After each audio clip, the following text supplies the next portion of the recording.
Hello, everybody.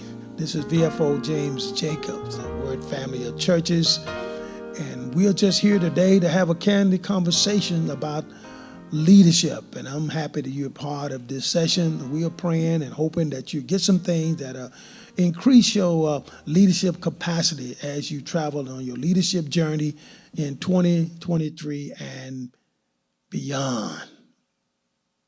Good morning, good afternoon, good day. My name is John Jacobs, son of VFO Pastor James Jacobs. I am a influencer, a leader, a chip off the own block. But I'm happy to be here to have this conversation about leadership and how we can reimagine leadership at your church, at your business, at your space as you grow in God. So buckle up. It's going to be a great conversation. Follow us. Let people know that we're on right now. Engage in the comments below because it's going to be a great conversation about how you can shift, change, pivot in this upcoming year to make sure your leadership is great. Yeah, I'm happy. I'm really happy and excited about this session because there's some things that my son and I have been talking about for a long time. How can we all the knowledge that I've learned and passed on? How can we capsulate that and share that with the public to help them? You know, my vision in life is to inspire others to be better, and we're praying and hoping that what we have to share with you will help you and develop you in a way that to make you the leader that you really want to be. Like I always said, there's a leader inside of you that's crying to come out. And so this section that we're talking about today is we want to talk about reimagining a leadership culture that works in your church. Reimagine means simply to rethink and to re-engage, for a greater results. And we really want to talk about engaging and defining the leadership future of your church. Just like John Maxwell says that everything rises and everything falls on leadership. So we want you to be able to reimagine, revisit some things about leadership that can help you to get the greater results that you want in your church, in your business, and whatever you're aspiring to do. So, so when we talk in the light of this discussion, it's mostly going to be talking a lot about in the church world because we both are men of faith, and so you can use it in the business world, but most of the focus will be on those that are in the church setting. So one of the things I've found is rare to see many churches will sit down and prepare a strategy for their church's future. Not accidentally, but intentionally prepare for their church future, have a structure in place that would assure that they will get the future that they want to get. And one of the things I think you mentioned about being flexible and pivoting, Yeah. we share with that, we were saying about that. Well, what comes to mind you said was, many people don't plan to fail, but they just fail to plan. Right. Right? It's like you don't do it intentionally. You just don't have a plan, as you said, and so. Right. And then more so in the pandemic, current pandemic, post-pandemic, and mass how you are experiencing the situation, a plan, a strategy to pivot, change, adjust, being what we call a fluid leader or a flexible leader is Right. very, very important when you talk about being agile and adaptive. An adaptive leader is very, very important in this space. As I was praying about this coming year, we have to be okay with uncertainty and okay with the ebbs and flows. There'll be moments when you're on the mountaintops and moments on the valley. But if you have a plan, a strategy, you know where you're going. You know what's going on. Many are the plans in man's heart, right? But it's God that guides them. But there's plans. You still have plans and desires. Right. You still write the vision. You still make it plain. And Yes, so today we're talking about having a strategy and revisiting and reimagining. So if you have a strategy right now, where can you pivot and can you change? Where are you seeing the most adjustments that you need to make in your plan?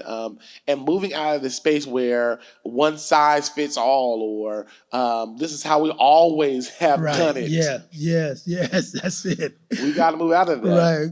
Right. One of the things that most time people look for books and other places for leadership, but it's right there in the Bible. Yes. Like, you think the sons of Issachar was since the timing. And I think this is the timing to reimagine, to relook at that leadership. And the other scripture tells us that roll your thoughts unto the Lord, and he'll cause your plan to be agreeable to his will. Yeah. So the leadership strategies and permission to structure is right there in the Bible. Absolutely. If we simply will grab hold to these tools and be flexible enough and be willing to change with the time. Right. Because we had the whole pandemic have given us time to think Yes. and to evaluate where we are and where we're going to be. And it gives us permission to change. Absolutely. It gives us grace. So it's all there in the timing that God gave to us, And one of the things that is so important and to speak to vision. Yeah. We talk about getting results from your vision. The vision is simply what you see. Absolutely. What do you see, or what do you see your church being in the next 1 to 2 to 5 years? Absolutely. And your mission has to do with what are you going to do to bring that vision to reality. Absolutely. So you got, it's so important to have that vision. Like you said earlier, write the vision, make it plain. And I said to you before, it's like a vision on a billboard is running a runner. If your vision is written on a billboard and somebody run by it and they can't read it, right, it's too long. Yes, absolutely. It's too long. Absolutely. You got to be able to read it in one sentence. Absolutely. So it can be repeatable. So people can get it, can digest it, and act upon it. Because some visions just too long. Yes. Make them short. That's what this is, give you time to make it clear. Make it plain. Right. And this is what this discussion is about. Reimagine that vision that you want to have and that mission. Simplify it so your people can read it and run with it. Right. So hopefully we have some notes below us. So step 1, make your vision clear. Right. VFO mentioned if it's on the billboard and we're running past it, we can't read it, it's too long. Right. So make your vision in 2023 very short. And a vision is what you see at the end. An example of that is we want souls saved.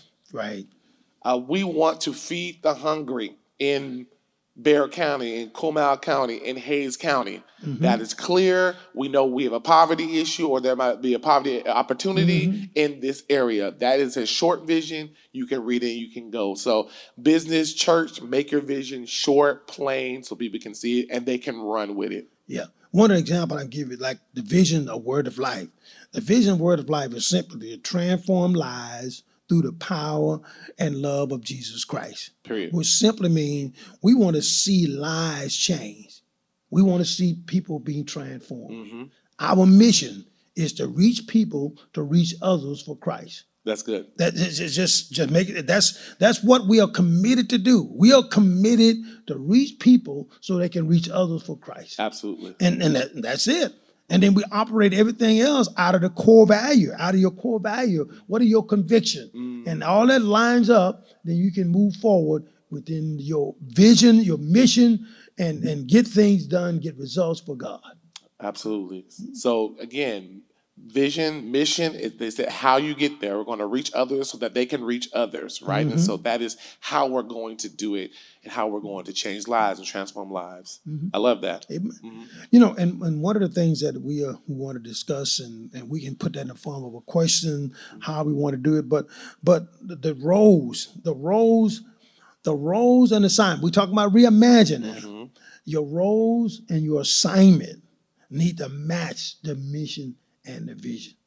One of the things that we talked about that Jamal Bryant did was after the pandemic, first thing he did was he said, I want a content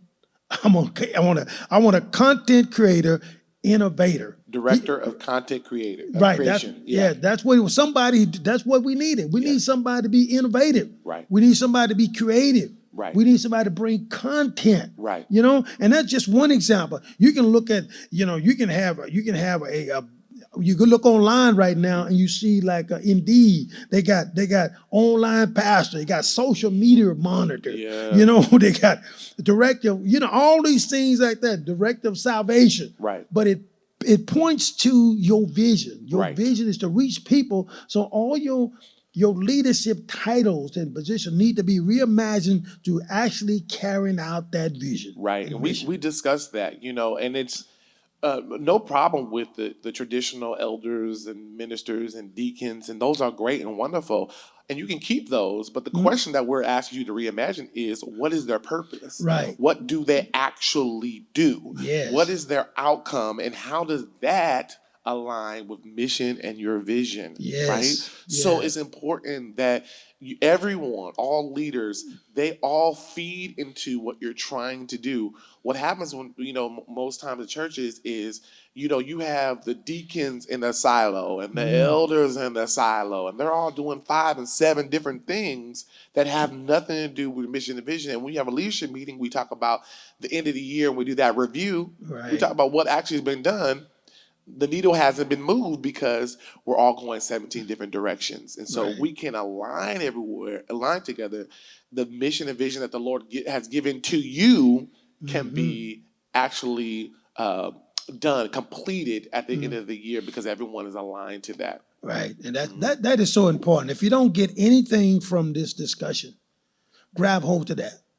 Because otherwise you're going to have division. Absolutely. And you're going to have dysfunction, you know, Yes. within the leader. Because, like you said, everybody's doing their own thing. But if they line it up Yeah.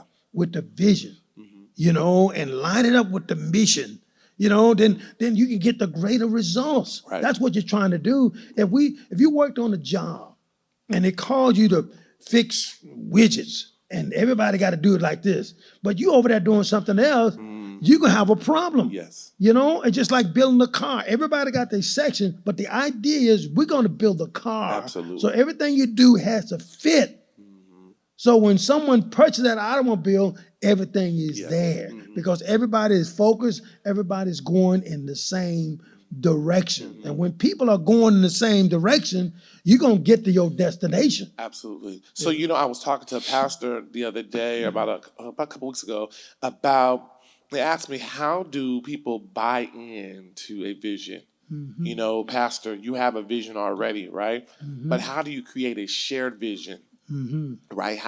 And so, you know, we talked about how people can see themselves in your vision. Right. Right? How do That's people it. see themselves? Like, you got to help them see themselves in the vision. That might be through an exercise or a strategy where you sit them down and say, what ministry are you a part of? Okay. How do you see yourself, your church, the women's ministry, the elders, the deacons, the sound system, the musicians? How do they see themselves in that vision? I think it's important because you can have a vision, you can make it plain, but if people cannot see themselves in the vision, it's just a fancy something that you just say online or at church, you know, just to say it, right? Right. But you want people to, when they say catch the vision, that's not just to say it, but they need to really see themselves, Right. see their ministry, see themselves in the vision. You know, and I think that's important because if, like I said, if they don't see themselves in it, they don't put value to it. Right. They don't put ownership to it.